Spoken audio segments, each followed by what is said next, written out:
Hello friends, ഇന്ന് prepare ചെയ്യാൻ പോകുന്നത് ഒരു നല്ല ടേസ്റ്റി കറിയാണ്.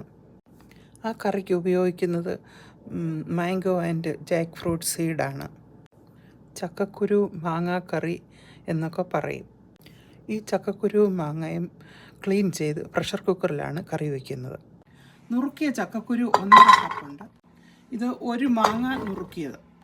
അതിലേക്ക് onion, garlic and green pepper ചേർക്കുന്നു. 1/2 ടീസ്പൂൺ മഞ്ഞൾപ്പൊടി ഇടുന്നു. 2 കപ്സ് വാട്ടർ ആഡ് ചെയ്യുന്നു. മിക്സ് ചെയ്യുക. പ്രഷർ കുക്കറിൽ 4 വിസിൽ വരുമ്പോൾ ഓഫ് ചെയ്യുക. ചേർക്കാനുള്ള ഫ്രഷ് കോക്കനട്ടാണിത്. 1/2 teaspoon jeera and 1 tablespoon onion ചേർത്തിട്ടുണ്ട്. ഒരു പിഞ്ച് മഞ്ഞളും ചേർത്ത് ബ്ലെൻഡ് ചെയ്യുന്നു. ചേർക്കാനുള്ള കൂട്ടാണിത്. പ്രഷർ കുക്കർ തണുത്തപ്പോൾ തുറക്കുന്നു.